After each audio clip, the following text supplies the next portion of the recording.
Since elementary school, our daughter Karen has had a best friend, Paula. I swear I can claim her as a dependent since she spends most of her time here. I bet she sleeps here at least 4 nights a week and eats here 5 days a week. They share clothes, shoes, and sometimes boyfriends. In the spring of senior year, my wife Tammy asked Paula what her plans were, and she said she had signed up for veterinary courses at the same local college as Karen. The only problem was that she had just found out that her mother was moving to Texas to take care of her aunt, who had cancer. So now Paula was looking for a job and an apartment. Paula was always a good help when she stayed here. She cleaned the kitchen, vacuumed the floors, helped with laundry, and did everything her wife asked. Tommy didn't have to think long, and she asked, "Do you want to live here and be a housekeeper? We'll give you room, board, and $150 a week. Is it suitable?" Paula hugged her, tears streaming down her cheeks. That evening, when I returned home, Tammy told me what she had proposed to Paula. She looked smug and asked me, "What do you think?" Honestly, I think Karen will be furious when she finds out that we pay Paula $150 a week. "Maybe if Karen did something at home, things would be different," Tammy said. "Her room is a complete mess. If Paula or I don't clean up, the mess doesn't stop. She doesn't even wash her clothes and scolds me if the clothes she needs aren't washed. She says she's looking for a job, so she doesn't have time to help around here or clean, but almost every McDonald's I see has 'Help Wanted' signs posted." True to my predictions, Karen exploded. For the first week or so, she actually did something, but then gradually, everything went back to the same old way. Paula started working on the 1st of July. The day Paula moved in, Karen welcomed her with open arms. I wasn't sure if it was because of their long-standing friendship or because there was now someone to do the housework for her. It was my birthday in the first week of August. Nothing special, we just fried up some burgers and chips and had an ice cream cake for dessert. After dinner, we opened gifts. I received a couple of shirts from my wife and a movie pass for 2 from my daughter. There was a postcard from Paula. It simply said, "Happy birthday, Tom," from Paula, and a heart. I was puzzled, but I simply closed the card, put it back in the envelope, and put it in my pocket. After dinner, we took the dishes to the kitchen, and Karen and Tammy went into the bedroom to talk. I was putting dishes in the dishwasher, and Paula was doing it with me when she leaned closer and whispered, "Someday, I will have a special gift for you." I was puzzled by her words. Paula and I were just finishing up cleaning the kitchen when Tammy came in looking upset. I asked, "What happened, dear?" "Your daughter has decided that she wants to go to college in Sacramento and live with her grandmother in Rancho Cordova. She wants me to go with her and check out the school. I need to arrange flights and car rental. Why does she always bombard me with news like this at the last minute?" I called my mother to find out the details firsthand. "There's no need for a rented car," Mom said, "because my little Buick is free. I know it's 6 years old, but it only has 35,000 miles on it. Mom also told me that Karen needs a California driver's license, and to get it, she needs proof of insurance with her name on it so she can get residency rates for college." Karen was very excited and busy checking colleges online, but Tammy didn't want to send her daughter to a college she didn't know. I asked her, "Darling, if you think so, why don't you fly there with her and check out the college yourself? This way, you can help Karen register and see her grandmother. You know how much she cares about you both." Tammy ordered tickets online for next week. The two of them were busy packing and preparing for a girls' getaway, while Paula and I kept the home front. On Thursday evening, we took the girls to the airport. On the way home, Paula sat next to me while we listened to satellite radio. Paula attended summer classes and went to school almost every morning at 7:30 and stayed there until about 3 or 4 in the afternoon, depending on the day of the week. Then she came home and cleaned up. I have to say that our house has never looked cleaner. On Friday, when I returned home from work, I said to her, "How about I invite you to dinner?" Paula squealed in gratitude and hugged me tightly. I asked her, "Anything or some special place?" She looked and asked with a smile, "Could we go to the Ivy Fountain?" I thought for a minute because this place does have some pretty expensive food, but it's excellent, and I haven't been there for a long time, so I said, I'll be happy to take you if there's room. I called the information desk, got a number, and found out that we could come for dinner at 6:30.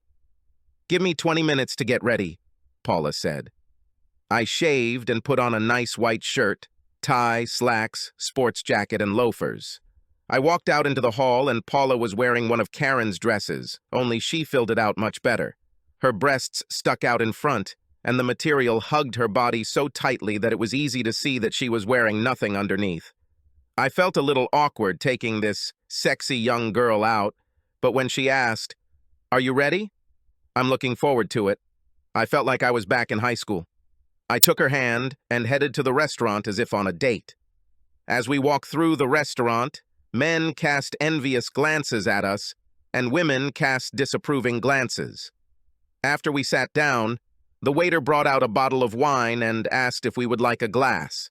Paula said, "I'd like a Riesling, please." "Can I see your ID?"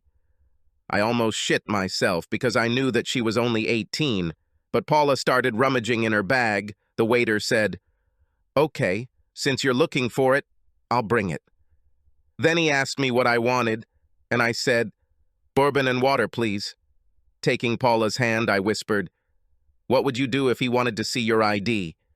She grinned and fished out her driver's license from the bottom of her purse, where her date of birth had been changed to show she was 21 years old. Shaking my head, I said, "You are a very naughty girl.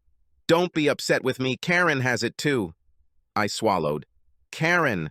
What else don't I know about my daughter?" Paula smiled and said, "How about we just enjoy each other's company and dinner? We'll have time for this conversation another time. Have you ever been here before?"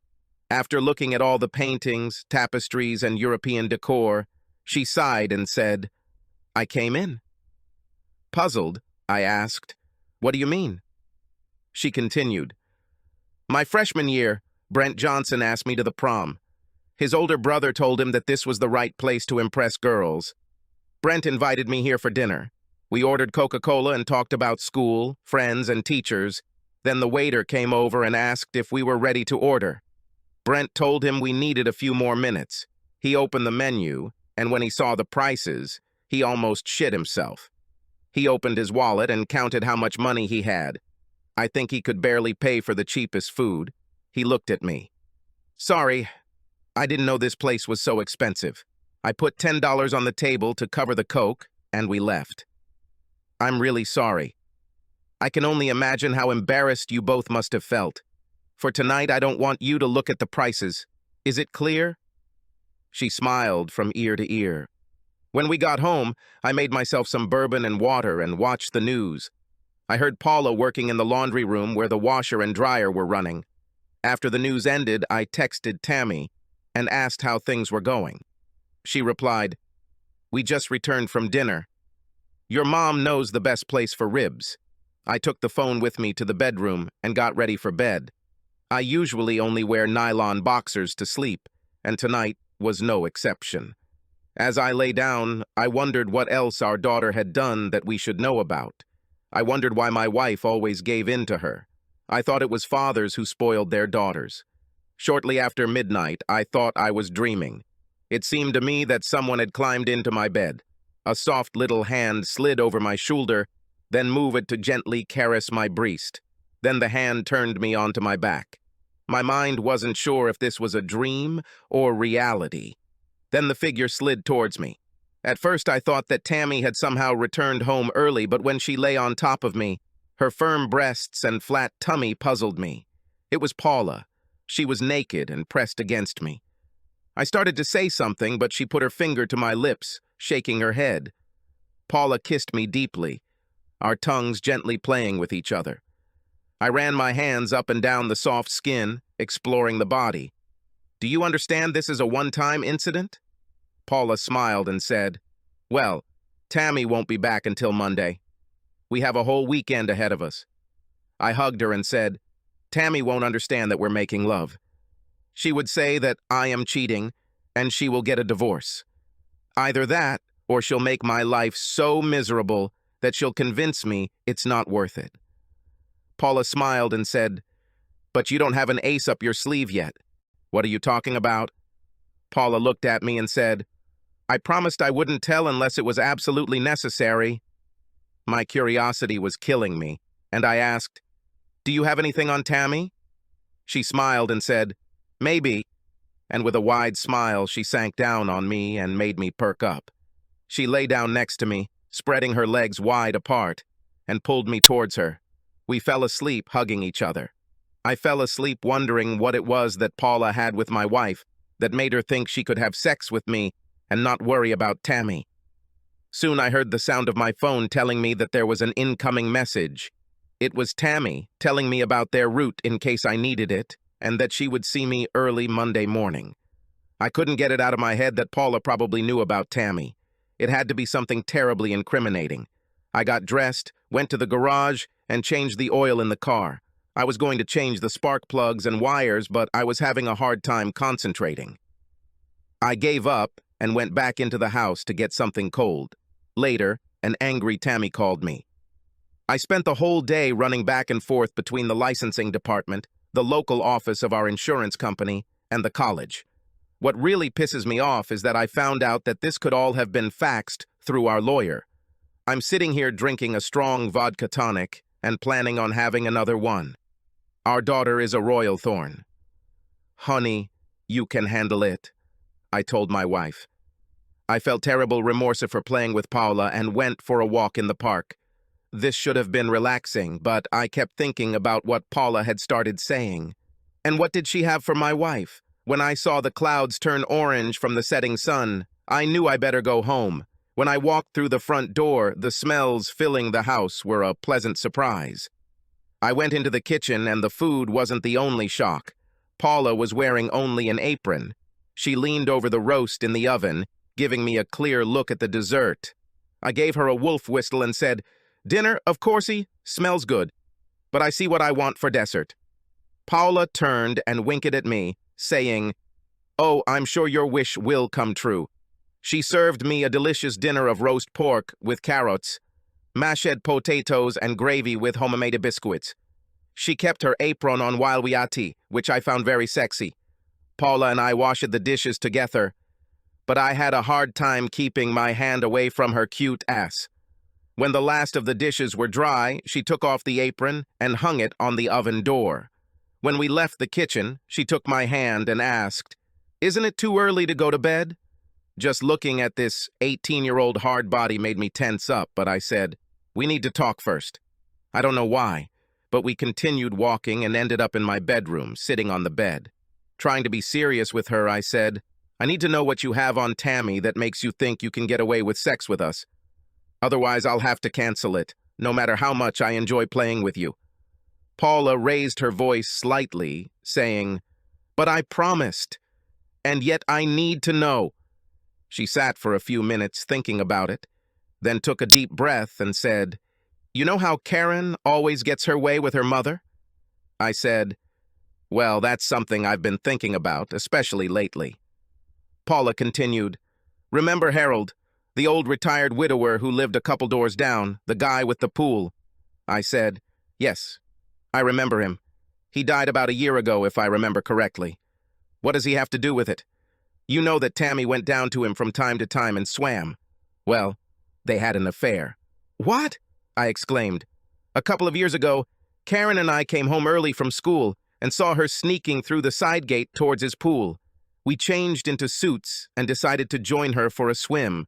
As we were about to open the gate, we heard her moaning loudly. We looked outside the gate and saw her with this old pervert. This was almost a year before his death. Paula looked at me and said, That's not all. On the day he died, one of the neighbors said they overheard the paramedics saying he was in the middle of sex when he died of a heart attack, and another neighbor said they thought they saw Tammy running from the backyard just before paramedics arrived. Tammy convinced them that she was at the mall at the time. Someone made an anonymous 911 call from his home, but whoever it was changed their voice. Technically, this is a criminal offense. I couldn't believe my ears. I had a hard time coming to terms with the fact that my wife was cheating on me. It felt like a punch to the stomach. even though I had just cheated on her with Paula. I told her, "Honey, I think I need some time alone to process all this. How about you go to your bed tonight? Please." Paula kissed me on the cheek and said, "If you change your mind, you know where I am." I lay in bed, unable to sleep. I continued to stare at the ceiling, replaying various scenarios between my wife and old Harold. Heck, he was probably 25, maybe 30 years older than us. Yes, when we were alone, he bragged about all the women he slept with when he was younger, but I never imagined him sleeping with mine. Tommy worked as a cook for the school district, and her work hours were until 2:30, which meant she had free time to do as she pleased. In the morning, I was woken up by a quiet knock on the door. It was a little after 8 or so. Paula was holding a cup of coffee, and I needed it. She came over and handed it to me. Taking my free hand in hers, she said, "I'm sorry I told you about Tammy. We promised her that we wouldn't tell anyone about this, especially you." "So, she knows that, you know?" "Well, after we saw them on the diving board, Karen and I kept going back and taking pictures of them. Karen has a whole collection of them doing this in different places and positions. She used your Canon with a telepoto lens. One day, when we wanted to go to a party and Tammy wouldn't allow it, Karen told her she'd tell you about Harold. When Tammy asked what evidence she had, Karen went to her bedroom, printed out a couple of photographs she had, and brought them back.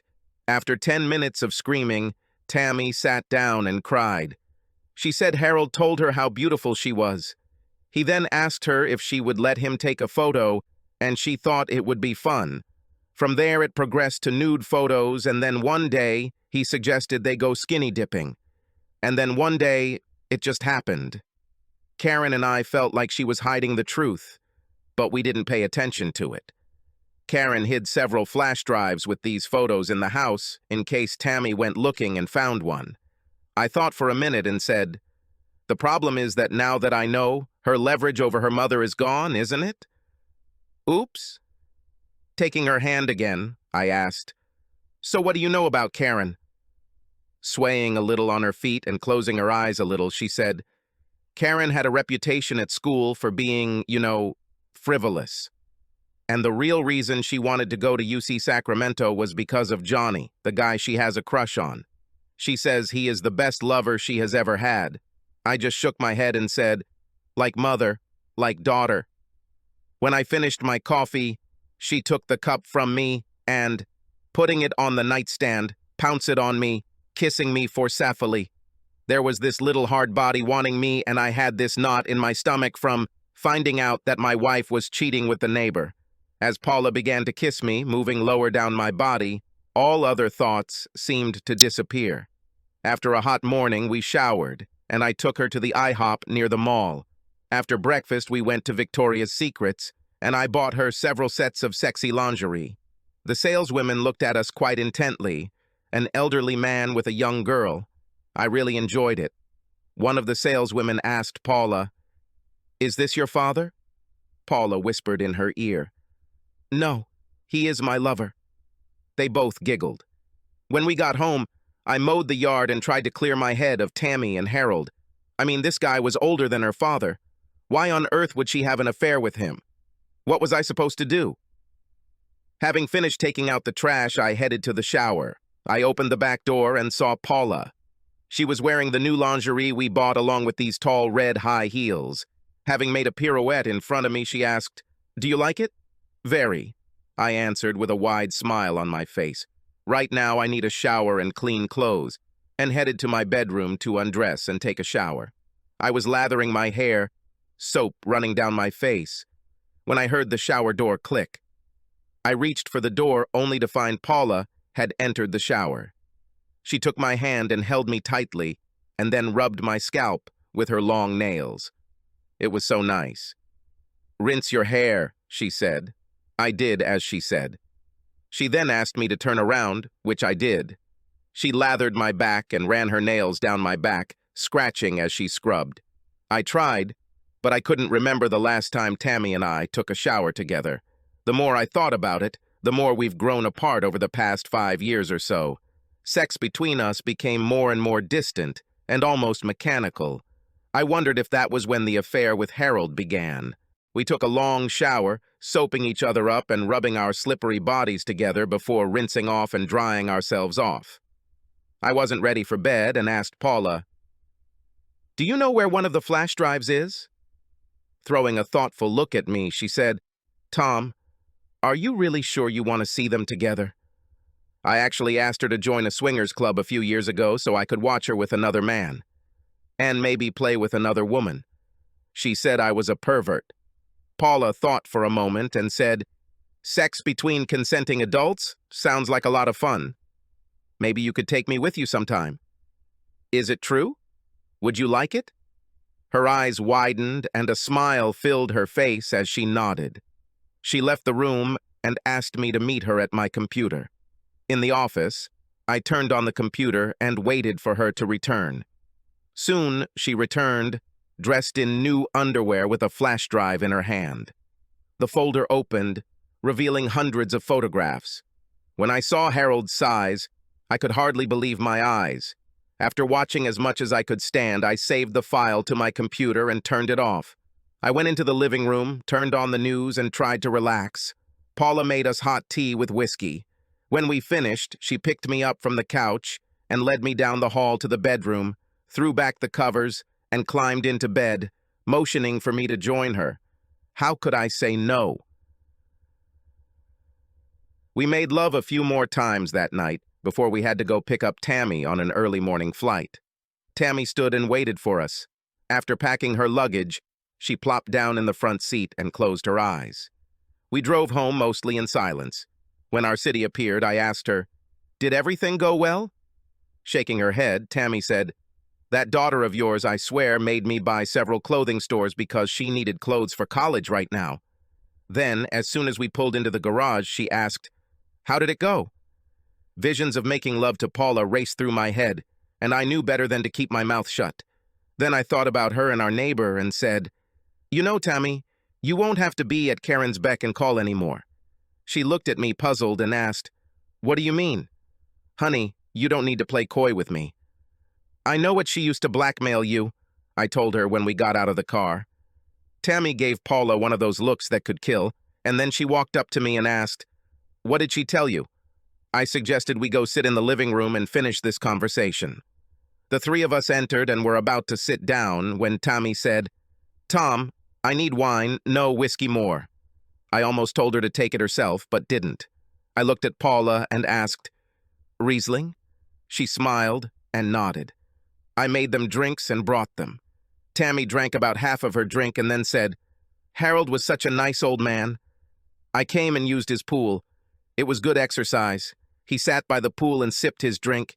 He made drinks for me too. He always told me how beautiful I was. Then he persuaded me to buy a bikini. I never thought I was bikini material, but he insisted. It made him so happy. He grabbed his camera and said he wanted to take some pictures. I thought it was quite cute. Didn't I tell you that you are beautiful? You should have. You're married to me." She continued. He made me pose in different places around and in the pool. He used floats and balls as props.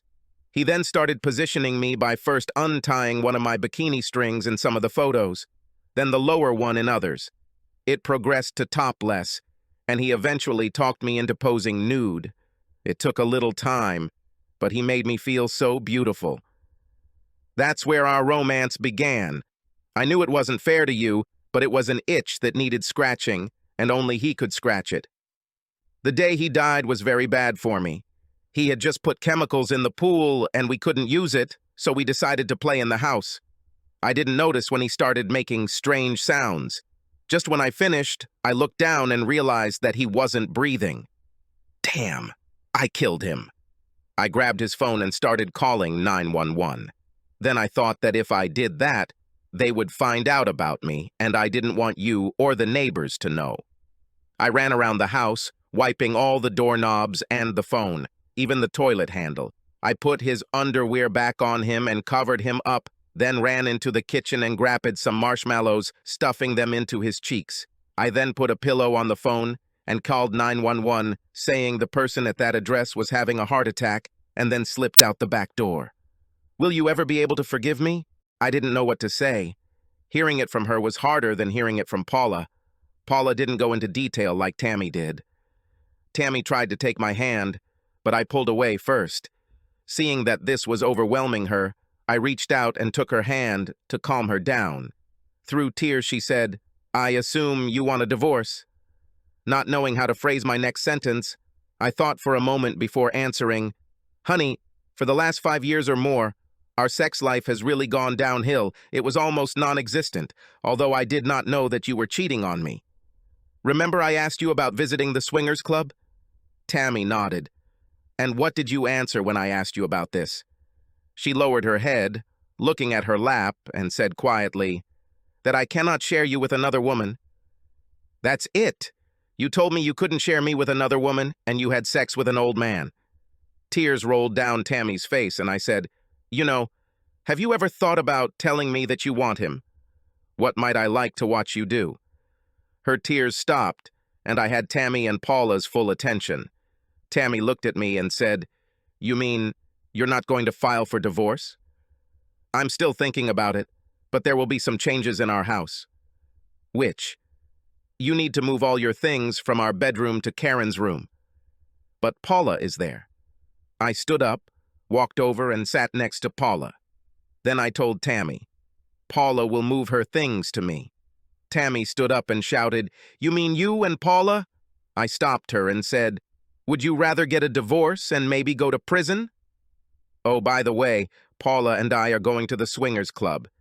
If you don't mind, you can join us." Tammy just stood there with her mouth open for a while and then went into our bedroom to start moving her things. It's funny how life can change over a weekend.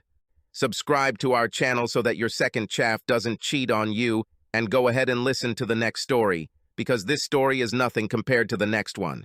If you're under 18, don't even think about listening to the next one.